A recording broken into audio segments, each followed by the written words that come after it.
Good morning, student of 10th class. In this video, I am going to discuss about the classification of resources. The classification of resources on various bases. On various bases, resource can be classified on various bases. That is, some bases are given in your NCERT book. Serial wise, we will discuss. The first, resource can be classified on the basis of origin, and it means based on origin. Based on origin, it means resources from where they originate. On this basis, we can classify resources into two categories. First, biotic, and second, abiotic. Based on origin, we can classify resources into two part. Biotic resource, what are all the living organisms, just like plants, vegetable, human, forest and animals. These all, it means जो सजीव हैं, जो living things हैं, वो सभी क्या कहलाती हैं? बायोटिक कहलाती हैं. ठीक है, बायोटिक कहलाती हैं, जिसमें आप animal, even human to, human, wildlife, it means all living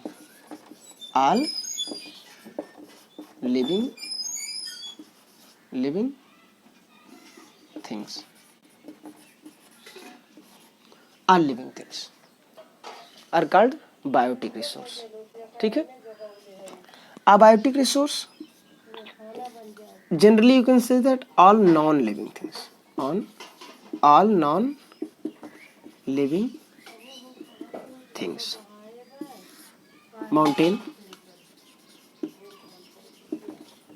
Mountain, rocks, water, soil, land. These resources are called abiotic resource.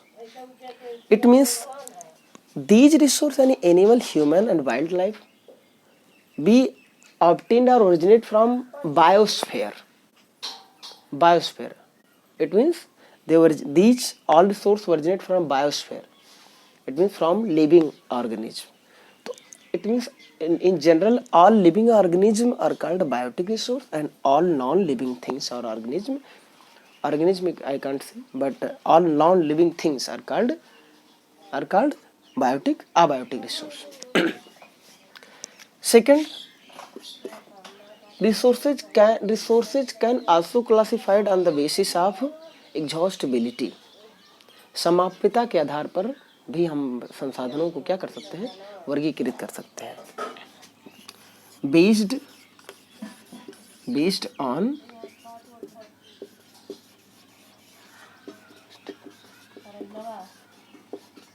exhaustibility.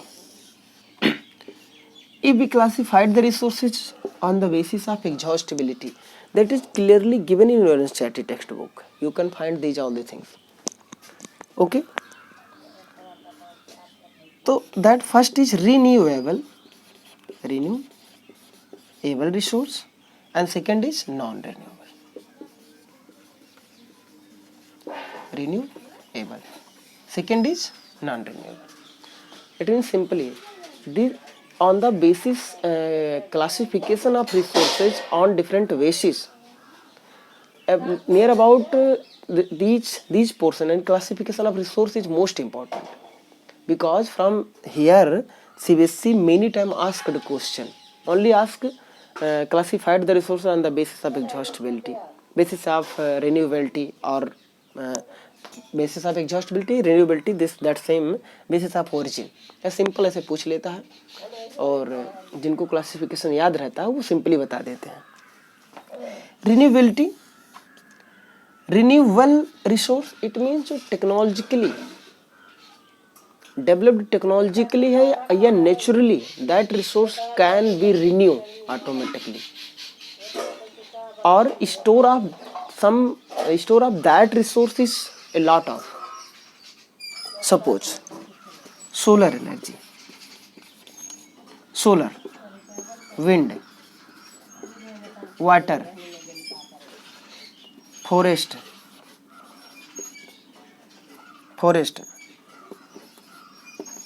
wildlife, etc. These resource can be renewed. These resource will not exhaust after use. If human being will use a lot of solar energy, but solar energy cannot be exhaust, cannot be end or finish. Wind cannot be exhaust, khatam, समाप्त है, exhaust माने समाप्त है.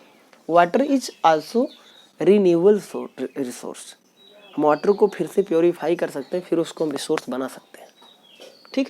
But non renewable resources that cannot be renewed.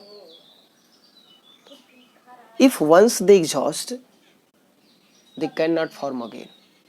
Okay? इसमें कौन हो सकते हैं? फॉसिल फ्यूल, मिनरल्स, जिसमें हम कोल, पेट्रोलियम,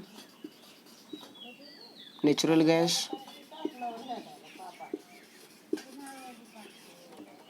ETC. इसमें भी हम कंटिन्यूअस कर सकते हैं. जैसे कुछ मेटल्स आपको मिलेंगे जिनको मेटल को रिसाइकिल कर सकते हैं, ठीक है. ये क्यों नहीं रिन्यू हो सकते हैं? क्योंकि इनको बनने में ही मिलियन ईयर्स लगते हैं. तो एक बार खत्म हो जाएंगे तो मिलियन ईयर्स बाद बनेंगे, क्योंकि इनका स्टॉक जो है, रिजर्व जो है, that is very less. Okay, it means consuming of these resources is more than their stock. तो इनका हम क्या कर सकते हैं कि इनका हम उपयोग अगर हम बहुत ज़्यादा मात्रा में करते हैं, यानी नॉन रिन्यूएबल रिसोर्सेज का, कोल का, पेट्रोलियम का, नेचुरल गैस का, फॉसिल फ्यूल्स का, तो ये एक बार ख़त्म हो जाएंगे तो ये फिर दोबारा नहीं मिलेंगे हमें. यानी हमारी जो न्यू जनरेशन आएगी उसको ये रिसोर्सेज नहीं अवेलेबल होंगे. क्यों नहीं अवेलेबल होंगे? क्योंकि इनको बनने में ही मिलियन ईयर्स लग जाते हैं.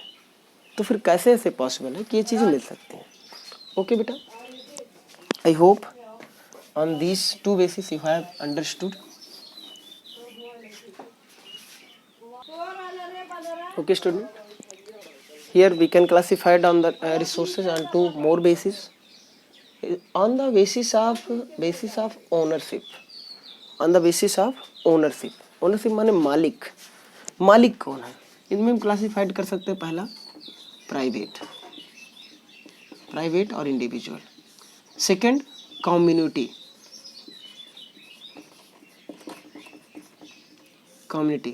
Third national and fourth international.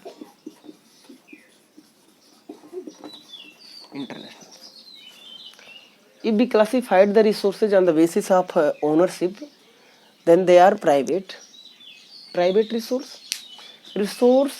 that is owned by any individual person. जैसे मैं टी शर्ट पहना हूँ तो ये मेरा प्राइवेट, मेरा रिसोर्स है ना, तो मेरा है रिसोर्स, किसी दूसरे का नहीं है, मैं इसका मालिक हूँ. मेरी बाइक है तो उसका मालिक मैं हूँ, ठीक है. मेरा घर है तो मैं उसका मालिक हूँ, ठीक है. एग्जाम्पल ऐसे बता दे रहे हैं. एंड एवरीथिंग जो किसी उसका कोई एक मालिक हो, ठीक है, ओनर जो हो एक हो, इंडिविजुअल हो, प्राइवेट हो. जैसे आपके घर के हर एक चीज़, वो आपके हर एक कपड़े, पेन, साइकिल और घर जो खेत है, फील्ड है, agricultural, everything is private resource. Because private but resources जो ही है बेटा, रिसोर्सेज नेचुरल ही है और मैन मेड है, और जो ह्यूमन है सभी वही है, लेकिन हम उनको अलग अलग नज़रिए से देखते हैं. जैसे हम ही हैं. सपोज एक चीज़ हम बता दें, जैसे आई एम टीचर, बट आपके नज़र में, in your eyes I am teacher, but हमारे पापा की नज़र में मैं उनका बेटा हूँ, मेरी बहन की नज़र में उनका भाई हूँ. तो मैं ही, मैं ही हूँ, प्रत्युष यादव मैं ही हूँ अकेले, but on different basis and different point of view मेरा जो क्लासिफिकेशन है वो डिफरेंट हो जा रहा है। तो रिसोर्सेज वही रहेंगे, लेकिन हम डिफरेंट डिफरेंट बेसिस पे हम जब देखेंगे तो हम इस चीज़ को समझने का प्रयास करेंगे कि किस तरीके से डिफरेंट हो जा रहे हैं। It means if we classified resources on the basis of ownership, तो they are some private, everything which are owned by any private or individual person, that is private resource. And community resources that owned by village or community. जैसे आप गांव में कोई park देखते हैं, कोई field देखते हैं, कोई पॉन्ड देखते हैं, ठीक है, ग्रेजिंग फील्ड जो होती है, गार्डन जो होता है, ठीक है, these all the resources are not owned by any individual person. This is community resource. इसका मतलब होता है कि किसी गांव या किसी कम्युनिटी ग्रुप 8-10-20 फैमिली जो होती है उनका ओनरशिप होता है, they can use that resource. Tube wells आप ले सकते हो एग्जाम्पल। आप अपने, इट मीन्स आप आइडेंटिफाई करिए अपने चारों तरफ कि आपके कौन कौन से रिसोर्स है जो आपके नहीं, but you use them, you use that resources, that are community resources. Okay, national resources that is owned by government and national, राष्ट्र, नेशन। जैसे रिवर्स किसके, आपकी है, हमारी है नहीं, ठीक है, या और कोई इकोनॉमिक जोन्स जो है, या वो हर एक प्रॉपर्टी जो गवर्नमेंट की है वो किसका रिसोर्स है, हम सब यूज करते हैं, लेकिन किसके, नेशनल रिस्ट। जैसे रेलवे, एरोप्लेन्स, ठीक है, रोड्स जो नेशनल हाईवेज हैं, ये सब जो गवर्नमेंट्स के हैं, जो नेशन का, जो राष्ट्र का, जिसमें पूरे देश के लोगों को लोग एज ए रिसोर्स यूज कर सकते हैं, तो वो that is national resource. Okay, international resource होता है ये बेटा कि जैसे मान लो कोई कंट्री है, उससे 20 नॉटिकल मील तक एक्सक्लूसिव इकोनॉमिक जोन होता है, जहाँ पर वो अपनी इकोनॉमिक एक्टिविटीज़ को, जिसमें फिशरिंग या कोई ओशियन पॉलिसी को अपने वो अप्लाई करके वहाँ पर अपनी एक्टिविटीज़ को कर सकता है। ये पूरा ये नेशनल रिसोर्स में आ जाता है, ठीक है। इसके बाद यानी इस 20 नॉटिकल मील के बाद, एक्सक्यूज मी,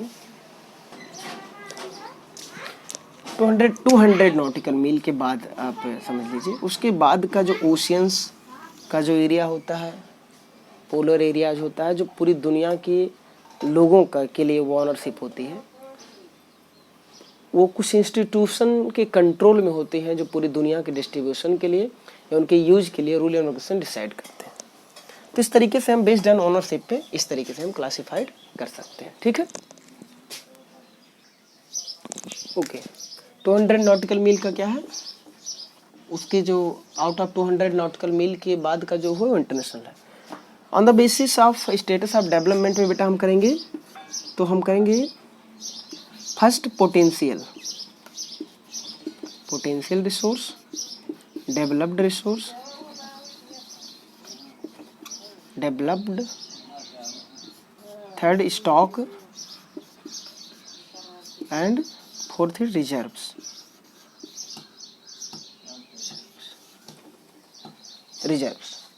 रिजर्वियर्स आप कर सकते हैं।